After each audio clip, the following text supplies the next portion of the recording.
మిత్రులందరినీ సావధానంగా కూర్చొని ఢిల్లీ నుంచి సందేశాన్ని తీసుకొని గ్రామాన ఢిల్లీలో చర్చల సారాంశాన్ని చేరవేయాల్సిందిగా కోరుకుంటూ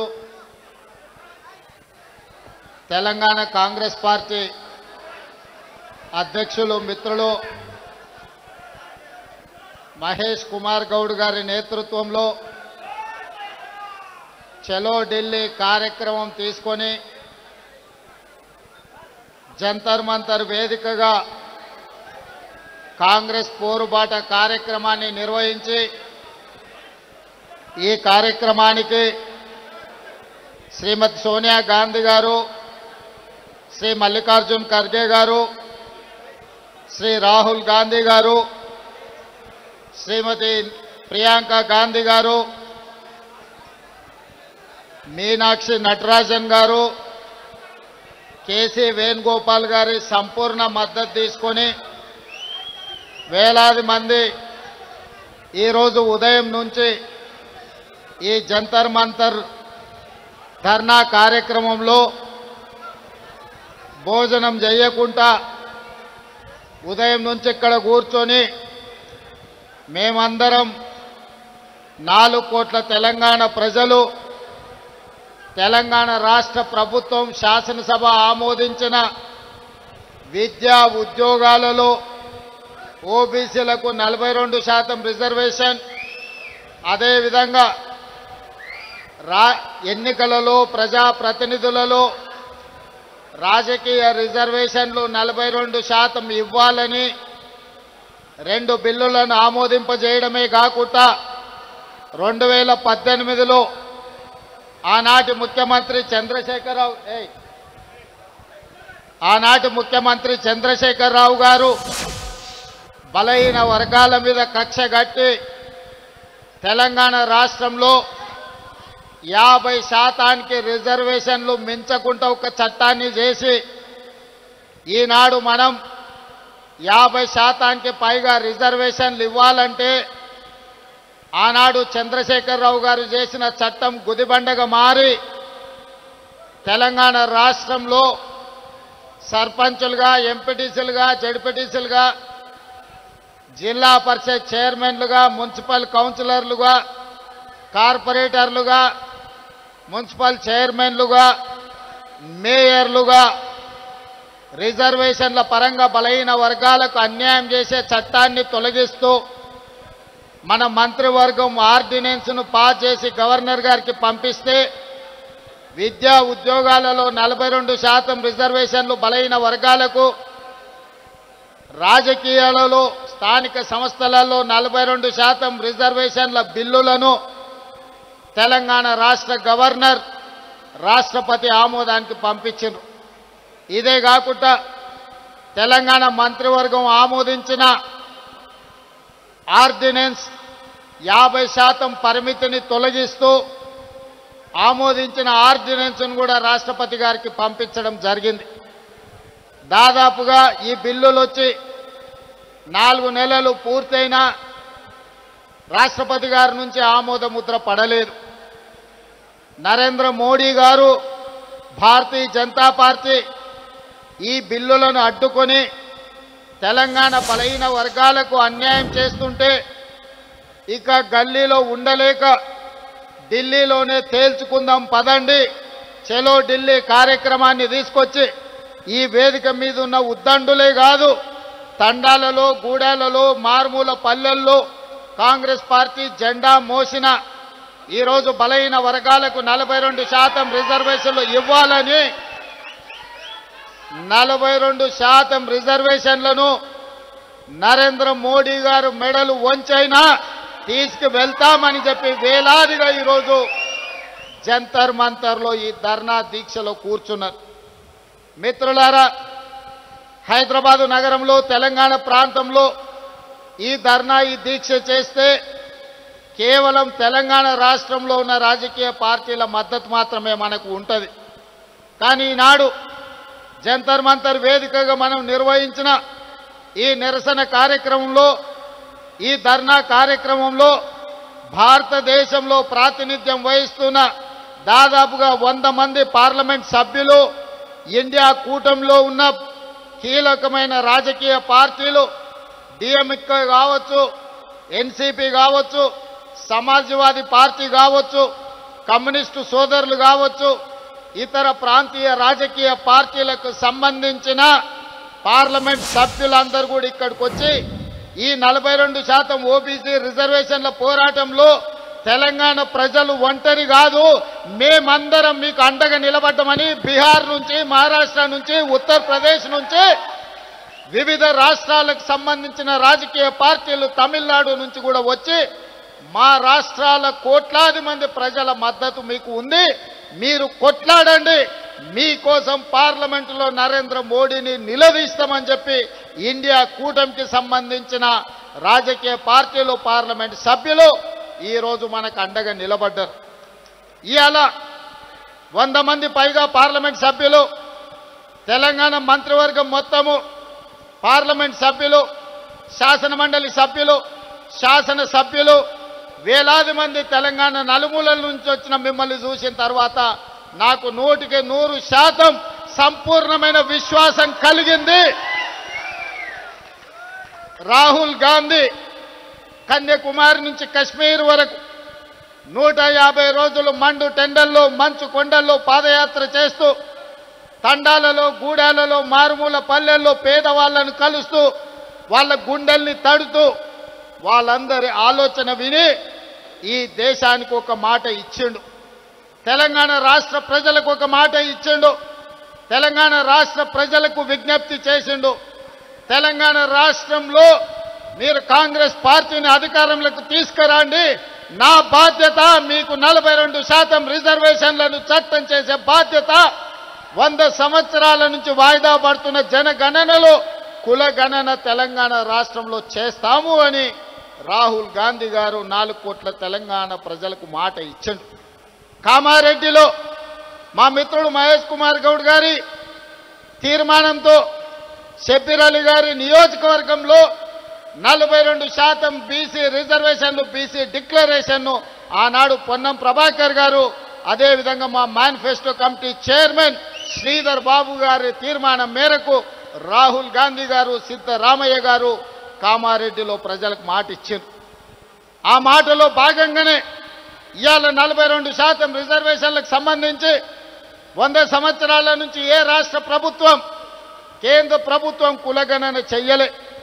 నాకు తెలిసి ఉమ్మడి రాష్ట్రంలో 16 మంది, తెలంగాణ రాష్ట్రంలో చంద్రశేఖరరావు గారు, మొత్తం 17 మంది ముఖ్యమంత్రులు 70 సంవత్సరాలలో ఈ దేశం మొత్తం లెక్కేస్తే ఒక 300 మంది ముఖ్యమంత్రులైన ఈ దేశంలో వివిధ రాష్ట్రాలకు 300కు పైగా ముఖ్యమంత్రులు ఎవరు చెయ్యని సాహసం, ఎవరు చెయ్యని కులగణన తెలంగాణ రాష్ట్రంలో నా మంత్రివర్గ సహచరులు, ముఖ్యంగా ఉప ముఖ్యమంత్రి వర్యులు బట్టి విక్రమార్క గారు, cabinet sub committee chairperson Uttam Kumar Reddy గారు, దామోదర్ రాజనరసింహ గారు, పొన్నం ప్రభాకర్ గారు, సీతక్క, వీళ్ళందరూ నాకు అండగా నిలబడి 100 సంవత్సరాల నుంచి జరగని కులగణనను 300 పైగా ముఖ్యమంత్రులు చెయ్యలేని పనిని చేసే అవకాశం, చరిత్రలో మిగిలిపోయే అవకాశం మీరందరూ కల్పించారు. ఈనాడు ఏ ముఖ్యమంత్రికి రాని అవకాశం, ఏ రాష్ట్రానికి రాని అవకాశం, ఈరోజు దేశానికి ఆదర్శంగా నిలబడడానికి తెలంగాణ రాష్ట్రానికి, తెలంగాణ రాష్ట్ర 2వ ముఖ్యమంత్రిగా మీ సోదరుడిగా నాకు అవకాశం వచ్చింది. ఇది ఒక గొప్ప అవకాశం. ఇది చరిత్రలో మిగిలిపోయే, చరిత్రలో రాసిపెట్టే అవకాశం. ఈ అవకాశాన్ని అందిపుచ్చుకొని, రాహుల్ గాంధీ గారి సందేశాన్ని పుచ్చుకొని, తెలంగాణ రాష్ట్రంలో జనగణనలో కుల గణన చెయ్యడమే కాదు, 42% రిజర్వేషన్లు పెంచాలి అని చట్టాన్ని చేసి ఈరోజు ఢిల్లీకి సవాలు విసిరినాం. ఇవాళ తెలంగాణ రాష్ట్రంలో రిజర్వేషన్లకు అడ్డుపడ్డ చంద్రశేఖరరావు, బండి సంజయ్, కిషన్ రెడ్డి, రామచంద్రరావు కాదు మన సవాలు, మన పోటీ, మన సవాలు ఢిల్లీ మీద, నరేంద్ర మోడీ మీద, భారత ప్రభుత్వం మీద, మనం సవాలు విసురుతున్నాం. నరేంద్ర మోడీ గారు ఎన్డీఏ ప్రభుత్వానికి జంతర్ మంతర్ చౌరస్తా నుంచి నేను సూటిగా సవాలు విసురుతున్నా. మా డిమాండ్ను ఆమోదిస్తారా, లేకపోతే మిమ్మల్ని గద్దె దించి ఎర్రకోట మీద 3 రంగుల జెండా ఎగరేసి ఎర్రకోట మీద 3 రంగుల జెండాను ఎగరేసి మా నాయకుడు రాహుల్ గాంధీ గారిని దేశ ప్రధానమంత్రిగా చేసి 42% ఓబీసీ రిజర్వేషన్లను సాధించుకునే వరకు ఇక్కడ ఉన్న వాళ్ళు ఎవరు నిద్రపోరన్న మాట నరేంద్ర మోడీ గారికి నేను విజ్ఞప్తి చేస్తున్నా. మిత్రులారా, ఈ వేదిక మీద నుంచి నేను విజ్ఞప్తి చేస్తున్న ఈ భారత ప్రధానమంత్రి గారికి, అయ్యా నరేంద్ర మోడీ గారు, మీ గుజరాత్ నుంచి గుంట భూమి మేము అడగలే, మీ పోర్బందర్ పోర్టు నుంచి చుక్క నీళ్లు అడగలే. మా తెలంగాణ రాష్ట్రంలో మా గడ్డ మీద మా బలైన వర్గాల సోదరులకు మేము 42% రిజర్వేషన్లు ఇచ్చుకుంటామంటే మీ గుజరాత్ వాళ్ళకు వచ్చిన కడుపు మంటేందని నేను అడగదలుచుకున్నా. ఇవాళ మేము గుజరాత్లో అడగలేదే, మేము ఉత్తరప్రదేశ్లో అడగలేదే, మేము మహారాష్ట్రలో అడగలేదే, మేము మా తెలంగాణలో 4 కోట్ల ప్రజలం నిర్ణయించి శాసనసభలో బిల్లు ఆమోదించి విద్యా ఉద్యోగాలలో రాజకీయాలలో బలైన వర్గాలకు 42% రిజర్వేషన్ ఇవ్వాలని ముక్త కంఠంలో 4 కోట్ల ప్రజలు విజ్ఞప్తి చేస్తే మా ఆలోచనలను మా బిల్లులను తుంగలో తొక్కే అధికారం మీకెవరిచ్చిందని నేను నరేంద్ర మోడీ గారిని బీజేపీని నేను అడగదలుచుకున్నా. ఇవాళ నరేంద్ర మోడీ గారు మన బద్ధ శత్రువు. మన బలైన వర్గాలకు న్యాయం చెయ్యాలన్న ఆలోచన ఆయనకు లేదు. ఆయన ఆలోచనలు ఎట్లా ఉన్నా సరే ఆయన మోచేతి నీళ్లు తాగే కిషన్ రెడ్డికి రామచంద్రరావుకు బండి సంజయ్కి ఏమైంది, పొయ్యకాలం వచ్చిందా అని నేను అడుగుతున్నా. మళ్ళా రా మీరు తెలంగాణకు, మళ్ళీ అడగరా ఓట్లు తెలంగాణలో బలైన వర్గాలకు, మళ్ళా రా దళిత కాలనీలకు, మళ్ళా కలవరా ఆదివాసీలను. తెలంగాణ రాష్ట్ర ప్రజలతో మీ అవసరం తీరిపోయిందా, మీ బంధం తెగిపోయిందా? పేరు బంధం తెగిపోయిన తెలంగాణ రాష్ట్ర సమితి మీ పేగు బంధం కూడా తెలంగాణతో తెగిపోయిందా? మీరెందుకు మోడీతో అంటగాగుతున్నారు? ఇవాళ ఈ ధర్నాకు మీరెందుకు రాలేదు అని నేను బీఆర్ఎస్ వాళ్ళని అడుగుతున్నా. బీజేపీ వాళ్ళు నరేంద్ర మోడీ గారి మోచేతి నీళ్లు తాగొచ్చు, మరి బీఆర్ఎస్ వాళ్ళు మోడీ గారి చెప్పులు మోసి బతుకుతున్నారా? మీరు మాకండగా నిలబడకుండా నిన్న ఓ సన్నాసి మాట్లాడతాడు, ఎన్నికల కమిషన్ కలవనికి వచ్చిన ఢిల్లీకని రేవంత్ రెడ్డి జంతర్ మంతర్ల డ్రామా చేస్తున్నాడు. నేను అడగదలుచుకున్న మా బలైన వర్గాల సోదరులు, అయ్యా మన దీక్ష వాళ్ళకు ఒక డ్రామాలాగా కనిపిస్తుంది. ఆయన పేరే డ్రామారావు. డ్రామా నీ ఇంట్లో ఉంది, నీ ఒంట్లో ఉంది, నీ రక్తంలో ఉంది, నీ పేరులో ఉంది, మీ మొత్తం కుటుంబమే డ్రామాలేసి బతికే కుటుంబం మీది. మాకు డ్రామాలు అవసరం లేదు, చిత్తశుద్ధి ఉంది. అందుకే ఫిబ్రవరి 4, 2024 నాడు మొదలుపెట్టి ఫిబ్రవరి 4, 2025 నాడు సరిగ్గా 365 రోజుల్లో బలైన వర్గాలకు సంబంధించిన ప్రతిపాదన నుంచి బిల్లు ఆమోదం వరకు సంవత్సరం తిరిగే లోపల చేసి 100 సంవత్సరాల సమస్యకు 1 సంవత్సరంలోనే పరిష్కారం చూపించిన మంత్రులందరి వేదిక మీద ఉంది. నువ్వా దిక్కుమాలినోడా మా చిత్తశుద్ధిని ప్రశ్నించేది? నీ దిక్కుమాలిన మాటలు, నీ దివాలకోరు విధానం, బండకేసి కొట్టినా 100 మీటర్ల గోతి తీసి పాతి పెట్టిన మీ బుద్ధి మారలేదు, మీ ఆలోచన మారలేదు. అందుకే ఇవాళ మీ ఇంట్లోనే చక్కగా లేరు. ఒకరు బీసీకి అనుకూలం అంటే ఇంకొకరు వ్యతిరేకం అంటారు, మూడోగా ఆయన మధ్యస్థం అంటారు. నేను అటు కాదు, నేను ఇటు కాదు అంటాడు. ఈయన ఈ అటు ఇటు కానోడు కూడా నా గురించి మాట్లాడతాడు. అందుకే మిత్రులారా, ఇవాళ మన చిత్తశుద్ధిని ఎవడు ప్రశ్నించలేడు. ఇవాళ తెలంగాణ మోడలే దేశానికి రోల్ మోడల్ అయింది. ఇవాళ ఈ తెలంగాణ మోడల్, ఈ కులగణన, ఈ జనగణన, ఈ 42% రిజర్వేషన్ దేశ రాజకీయాలలో సునామీని సృష్టించబోతుంది. ఆ సునామీలో ఎన్డీఏ బంగాళాఖాతంలో కలవబోతుంది. నరేంద్ర మోడీ గారు కుర్చీ దిగబోతున్నారు. ఆనాడు గుజరాత్లో జరిగిన దుర్ఘటనలతో అటల్ బిహారీ వాజ్పేయి గారు నరేంద్ర మోడీ గారిని ముఖ్యమంత్రి కుర్చీ నుంచి మారుద్దామనుకున్నాడు. అది సాధ్యపడలేదు. నిన్నగాక మొన్న ఆర్ఎస్ఎస్ పెద్ద మోహన్ భగవత్ గారు ఇంకొక మాట అన్నారు. 75 సంవత్సరాలు పూర్తయిన ప్రతి ఒక్కరూ పదవుల నుంచి దిగాలి. మేము లాల్ కృష్ణ అద్వానీని, మురళీ మనోహర్ జోషి గారిని 75 సంవత్సరాల నిబంధన పెట్టి వాళ్ళని ప్రధానమంత్రులను చేయలేదు. కాబట్టి నరేంద్ర మోడీ గారు కూడా రేపు సెప్టెంబర్ 17కు 75 ఏళ్ళు పూర్తవుతున్నాయి, వారు ప్రధానమంత్రి పదవి నుంచి దిగాలి అని వారు చెప్పారు. కానీ నరేంద్ర మోడీ గారి పరమ భక్తుడు నిశికాంత్ దూబే గారు ఒక మాట చెప్పారు. నరేంద్ర మోడీ గారు కుర్చీ దిగరు, 2029లో కూడా ఆయననే ఎన్నికల్లో ప్రధానమంత్రి అభ్యర్థిగా ఉంటాడని.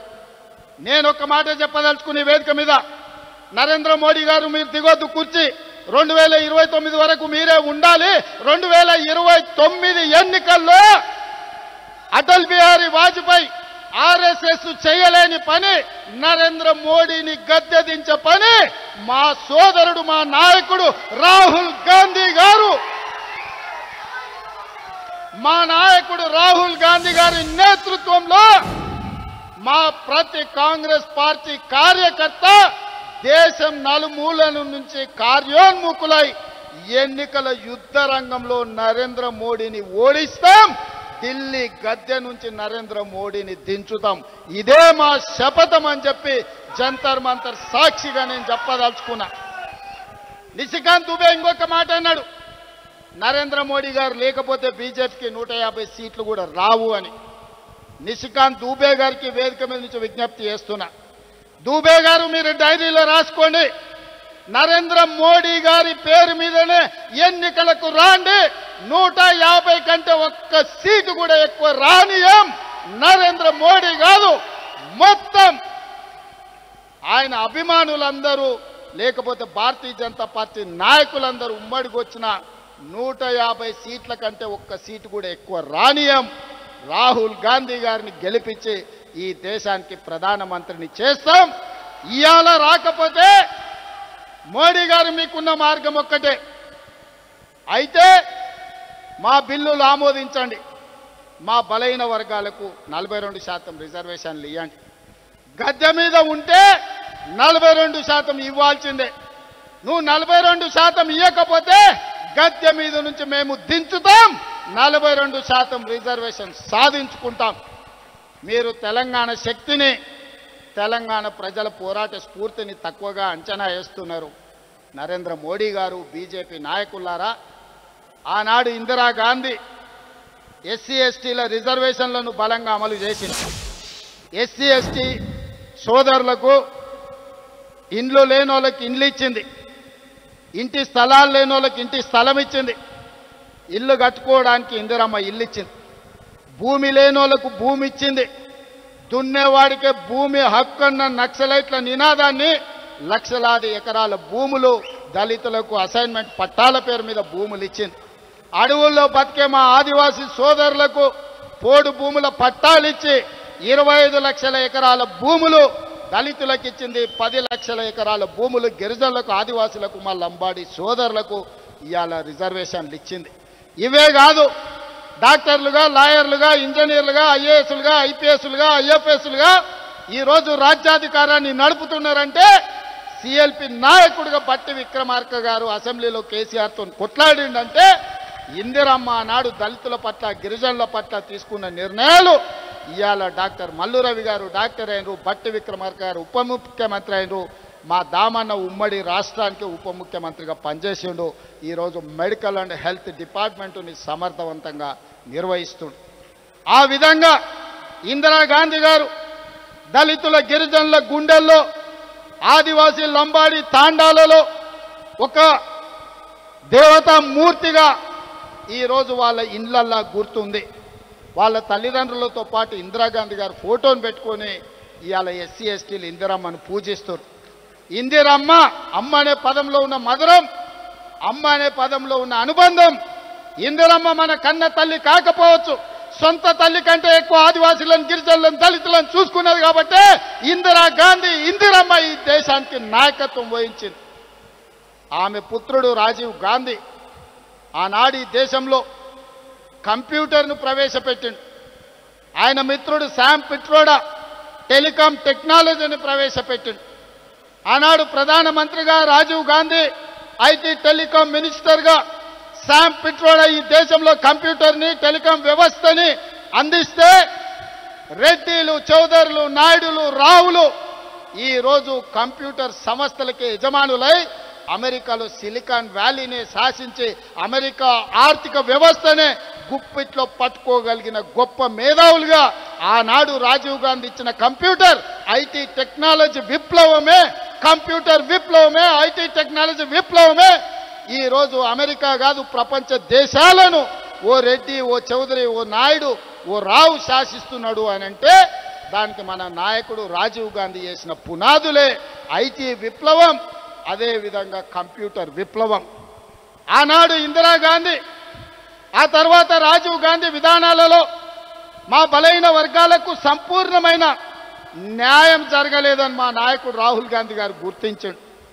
అందుకే ఇవాళ వాళ్ళ వారసుడుగా, వాళ్ళ త్యాగాల పునాదుల మీద ఈ దేశానికి నాయకత్వం వహిస్తున్న రాహుల్ గాంధీ గారు ఇవాళ కులగణన చెయ్యాలి, ఓబీసీ రిజర్వేషన్లు చెయ్యాలని కంకణ బద్దుడై ఈరోజు రాహుల్ గాంధీ గారు బయలుదేరింది.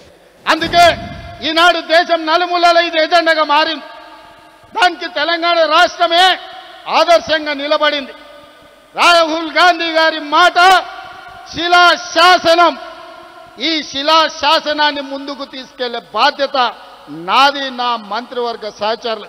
ఎవరైనా సరే, ఎంత గొప్పోడైనా, ఎంత పెద్దోడైనా, ఏ పదవిలో ఉన్నా సరే రాహుల్ గాంధీ గారి శిలాశాసనానికి ఎదురొస్తే వాళ్ళ పాలిట మరణ శాసనం తెలంగాణ రాష్ట్రం రాయబోతుంది.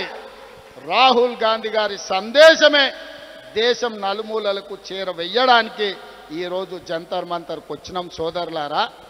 ఇవాళ ఒక గొప్ప లక్ష్యంతో, ఒక గొప్ప విజయాన్ని సాధించడానికి అవసరమైన పోరాటాలు, త్యాగాల కోసం సిద్ధమయ్యే తెలంగాణ కదిలి వచ్చి జంతర్ మంతర్లు దీక్షలు కూర్చున్నది. మోడీ గారు ఇప్పటికైనా ఆలోచన చేయండి, కుట్రలు కుతంత్రాలు మానండి. మా తెలంగాణ రాష్ట్రంలో విద్యా ఉద్యోగాలలో 42% రిజర్వేషన్, రాజకీయాలలో స్థానిక సంస్థల్లో 42% రిజర్వేషన్ బిల్లులు రాష్ట్రపతి గారి దగ్గర ఉన్నాయి. తక్షణమే ఆమోదించండి. అదేవిధంగా చంద్రశేఖరరావు పెట్టిన నిబంధన 50% మించి రిజర్వేషన్లు ఇవ్వద్దు అని 2018లో పంచాయతీరాజ్ చట్టం ఏదైతే చేసిండో ఆ చట్టాన్ని చించి చెత్త బుట్టలో వేయడానికి మేము ఆర్డినెన్స్ తీసుకొచ్చినాం. దానికి కూడా మీరు ఆమోదించండి. లేకపోతే ఇంకా ఢిల్లీ వచ్చేది లేదు. మా గల్లీకి వస్తావు కదా, అక్కడనే పట్టుకుంటాం. పెద్దోళ్ళు చెప్పారు మియా కా దౌడ్ మస్జిద్ తక్ అని. कहीं पर भी मिले ना मिले, मियाँ तो मिलेगा मस्जिद में, तब पकड़ लेंगे मियाँ को. जिस दिन तेलंगाना पे आप हाजिर होगा ना, मोदी जी याद रखो 4 करोड़ तेलंगाना जनता तैयार है. लाल किले कोटे में तिरंगा झंडा लहराएंगे, आपको कुर्सी से उतारेंगे.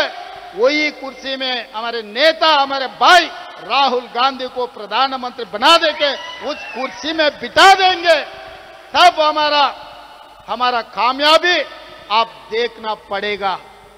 आज भाई बहनों, तेलंगाना वासियों, हम लोग महेश गौड़ जी के नेतृत्व में, मीनाक्षी नटराजन के सुझाव में आज जंतर मंतर में हाजिर हो गए.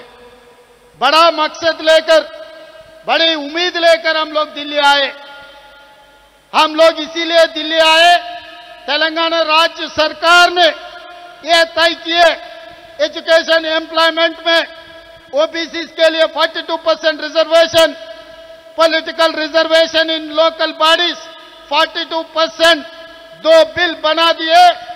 हम लोग गवर्नर साहब को हम भेज दिए. गवर्नर साहब ने राष्ट्रपति जी को भेज दिए वो 2 बिल. और तीसरे ऑर्डिनेंस चंद्रशेखर राव ने ओबीसी के खिलाफ है. वो इसीलिए ये कानून बनाया तेलंगाना में पंचायत राज एक्ट बनाया, 50% गुना से ज्यादा रिजर्वेशन नहीं देना किसी को, एससी हो, एसटी हो, ओबीसी हो, कोई भी हो, महिला हो, 50% से ज्यादा रिजर्वेशन नहीं देना, ये कानून बनाया 2018 में। हम लोग ओबीसी रिजर्वेशन बढ़ाने के लिए जो केसीआर ने कानून बनाया उसको हटा दे के, फाड़ दे के हम ऑर्डिनेंस बनाए, वो ऑर्डिनेंस भी राष्ट्रपति मैडम के ने अभी पेंडिंग पड़ा हुआ है। इसीलिए सड़क से लेकर संसद तक लड़ने के लिए हम तय कर लिए। इसीलिए सड़क से निकल के जंतर मंतर सड़क में बैठा हुआ है राहुल गांधी, मल्लिकार्जुन खड़गे जी और प्रियंका जी, केसी वेणुगोपाल जी संसद में लड़ रहे हैं हमारे तरफ से। हमारे डॉक्टर मल्लू रवि, हमारे तेलंगाना कन्वीनर, सबसे समझौता कर दे के बाकी इंडिया गठबंधन को सब एमपीओ को आज इधर हाजिर करवाए। ये बात ऐसे है कि ये मामला, ये समस्या 4 करोड़ तेलंगाना जनता के नहीं है, 140 करोड़ इस देश के जनता ने आज तेलंगाना के तरफ पलट के देख रहा है। तेलंगाना आदर्श होगा इस देश राजनीति में। इस देश में हर कोई राजकीय पार्टी आजादी के बाद वो शुरुआत की है। इस देश में एक ही पार्टी ऐसे पार्टी है, आजाद से पहले 140 साल पहले इस देश जनता के लिए जन्म लिया। हम लोग ने इस देश को आजादी दिलवाए, हम लोग ने इस देश को संविधान दिए, हम लोग इस देश को रिजर्वेशन ओबीसी, एससी, एसटी से लेकर सबको रिजर्वेशन दिए, हम लोग ने इस देश को तिरंगा झंडा दिए, हम लोग ने इस देश को जनगण मन हम लोग ने दिए। सब सारे इस देश को जो भी दिए कांग्रेस पार्टी ने दिए। हमारे भाई पीछे से बोल रहा है 70 साल का तेलंगाना सपना कांग्रेस पार्टी श्रीमती सोनिया गांधी जी ने दिए। जब जब जब जब इस देश की जनता किसी चीज के लिए लड़ने का जरूरी नहीं है, वो जनता के लिए कांग्रेस पार्टी लड़ेगी, कांग्रेस पार्टी मरेगी। कांग्रेस के नेता शहीद होकर गांधी जी से लेकर इंदिरा जी, राजीव गांधी जी इस देश के लिए शहीद होकर एक देश को, मजबूत देश को गांधी परिवार ने बनाया। इसीलिए वही गांधी परिवार के वारिस राहुल गांधी जी ने ये वादा किया, इस देश को आने वाले दिनों में जाति गणना कांग्रेस पार्टी लागू करने वाले हैं, ओबीसी रिजर्वेशन बढ़ाने वाले हैं। इसीलिए आज हम लोग इधर आए। बीजेपी वाले ये सोच रहे, मोदी जी का परम भक्त निशिकांत दुबे जी ने कुछ कहा 4 दिन पहले, आने वाले चुनाव में मोदी जी के नेतृत्व में अगर नहीं है तो भारतीय जनता पार्टी को 150 सीट से ज्यादा सीट नहीं मिलने वाले, क्योंकि मोहन भगवत जी ने यह कहा 75 इयर्स कानून लगाए बीजेपी में, अडवाणी जी को, मुरली मनोहर जोशी जी को हम हटाए, मोदी जी भी हटना है उनका 75 इयर्स होने के बाद। तो कुर्सी छोड़ने के लिए मोदी जी, उनके परम भक्त तैयार नहीं है। 2002 में भी अटल जी ने कोशिश की है मोदी जी को मुख्यमंत्री कुर्सी से हटाने के लिए, उस दिन भी अटल जी का बात नहीं सुने। आज मोहन भगवत की बात भी मोदी जी नहीं सुनने वाले, हमको पता है। हम भी यही सवाल करना चाहते हैं, मोदी जी आप हटना नहीं, वो कुर्सी में बैठना। आने वाले लोकतंत्र, आने वाले लोकसभा चुनाव में राहुल जी के नेतृत्व में मोदी जी को हरा देंगे। 150 से 1 सीट भी बीजेपी को नहीं आने देंगे। लाल किला पे तिरंगा झंडा लहराएंगे, राहुल गांधी जी को प्रधानमंत्री बना देंगे। तब तक हमारे तेलंगाना की जनता, 4 करोड़ जनता, सब लोग तैयार है, हाजिर है मोदी जी को हराने के लिए, ओबीसी एजेंडा लेकर देश पर आग लगाने के लिए। आप सब लोग तैयार है? अंदर सिद्धमेना? मोदी नोडितमा, मोदी नोडितमा, मोदी नोडितमा, मोदी नोडितमा। మీరందరూ సిద్ధమేనా? రాహుల్ గాంధీని ప్రధానమంత్రిని చేద్దామా? రాహుల్ గాంధీని ప్రధానమంత్రిని చేద్దామా? జై కాంగ్రెస్, జై జై కాంగ్రెస్. ధన్యవాదాలు మిత్రులారా.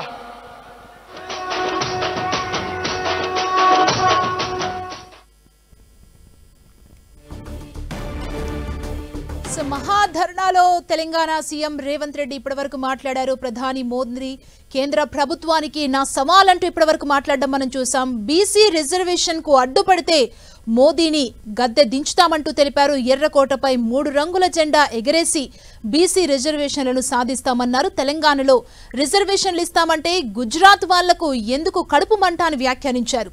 గుజరాత్, ఉత్తరప్రదేశ్లో మేము రిజర్వేషన్లు అడగలేదు అంటూ వ్యాఖ్యలు చేయడం జరిగింది. మోదీ మోచేతి నీళ్లు తాగుతూ బీజేపీ నేతలు నోళ్లు మూసుకున్నారన్నారు. బీఆర్ఎస్ నేతలు మోదీ చెప్పులు మోస్తున్నారంటూ ఢిల్లీలో మహాధర్నా కార్యక్రమంలో తెలంగాణ సీఎం రేవంత్ రెడ్డి ఇప్పటివరకు మాట్లాడారు. మా చిత్తశుద్ధిని ప్రశ్నించే హక్కు బీఆర్ఎస్ కు లేదంటూ ప్రతిపక్ష పార్టీ మీద కూడా ఫైర్ అయ్యారు. తెలంగాణ రాష్ట్రంలో రిజర్వేషన్లకు అడ్డుపడ్డ చంద్రశేఖరరావు, బండి సంజయ్, కిషన్ రెడ్డి, రామచంద్రరావు కాదు మన సవాలు, మన సవాలు ఢిల్లీ మీద, నరేంద్ర మోడీ మీద, భారత ప్రభుత్వం మీద మనం సవాలు విసురుతున్నాం.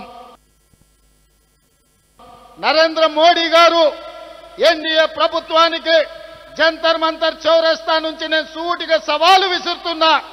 మా డిమాండ్ను ఆమోదిస్తారా, లేకపోతే మిమ్మల్ని గద్దె దించి ఎర్రకోట మీద 3 రంగుల జెండా ఎగరేసి, ఎర్రకోట మీద 3 రంగుల జెండాను ఎగరేసి మా నాయకుడు రాహుల్ గాంధీ గారిని దేశ ప్రధానమంత్రిగా చేసి 42% ఓబీసీ రిజర్వేషన్లను సాధించుకునే వరకు ఇక్కడ ఉన్న వాళ్ళు ఎవరు నిద్రపోరన్న మాట నరేంద్ర మోడీ గారికి నేను విజ్ఞప్తి చేస్తున్నా.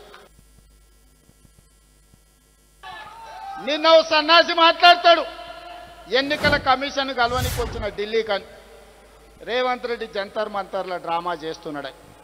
నేను అడగదలుచుకున్న మా బలహీన వర్గాల సోదరులు, అయ్యా మన దీక్ష వాళ్ళకు ఒక డ్రామాలాగా కనిపిస్తుంది. ఆయన పేరే డ్రామారావు. డ్రామా నీ ఇంట్లో ఉంది, నీ ఒంట్లో ఉంది, నీ రక్తంలో ఉంది, నీ పేరులో ఉంది, మీ మొత్తం కుటుంబమే డ్రామాలేసి బతికే కుటుంబం మీది. మాకు డ్రామాలు అవసరం లేదు, చిత్తశుద్ధి ఉంది. మీ ఇంట్లోనే చక్కగా లేరు.